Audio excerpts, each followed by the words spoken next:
We have been lied to. We have been sold a bill of goods as it relates to love. And this is a problem because we've bought into the Greco-Roman myth of romantic love. And so when we say love, a lot of times, here's what we're talking about. We're talking about this Greco-Roman myth that has at the center Cupid. And Cupid, this little cherub, shoots you with his arrow. And when he shoots you with his arrow, there is this overwhelming passion that comes upon you. And you begin to say strange things like, this thing is bigger than both of us.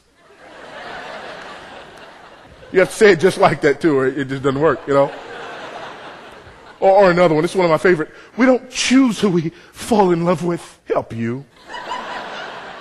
And this one here, I don't understand this one, but I love it. It just sounds so cool. The heart wants what it wants. I have no idea what that means. But this is what we believe about love. And this is part of our problem. That even in church, we believe this about love. That, that there's some overwhelming force will strike you. And when this overwhelming force strikes you, there's nothing you can do about it. You have to be drawn along by this overwhelming force and do what it tells you to do. And we use phrases like, follow your heart. You know what the Bible says about the heart? It's wicked and not to be trusted. The Bible says, don't follow your heart.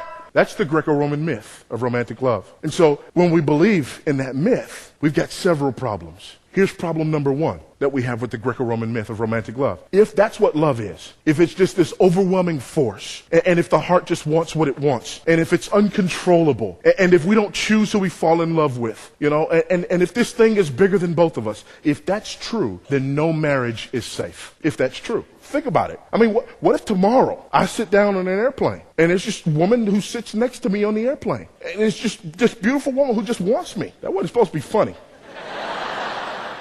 That can happen. I'm going to talk to this side of the room over here.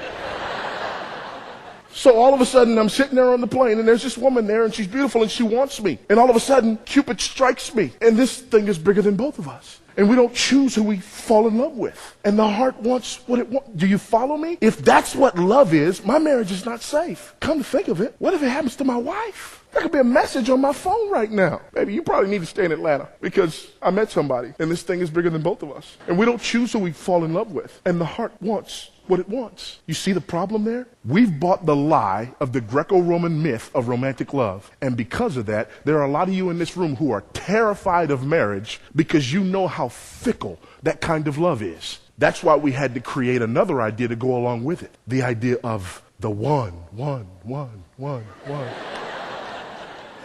And so what we do is we bounce from one Greco-Roman pagan relationship to another, being overwhelmed by this force, hoping that this time we finally found the one.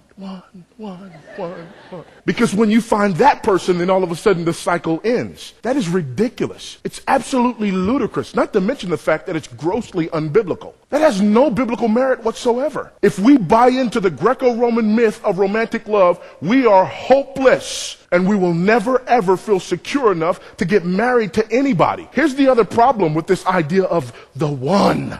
You can never know it objectively. And so all of a sudden, a year into your marriage, things get difficult because living with another person is difficult, especially for us men, because y'all ain't right. I thought I understood women, and I married one. Then we gave birth to one. No more women in my house. All of a sudden, a year into it, difficulty comes. Pressure comes. All of a sudden, children come into the family, and you go weeks, if not months, without a good night's sleep. You don't feel so romantic anymore. And if you've bought into the Greco-Roman myth of romantic love and this concept of the one, your immediate thought is, I must have married the wrong one. Because you have this completely idealized, unbiblical view of what love is. So the moment you don't feel this overwhelming chemical reaction anymore, your immediate thought is, must be the wrong one. Because you can never know objectively. Because there's no, people aren't walking around with numbers on their forehead so that you can match your number to another person's number. And see, it just doesn't exist. It doesn't work that way. There is no objective way for you to ever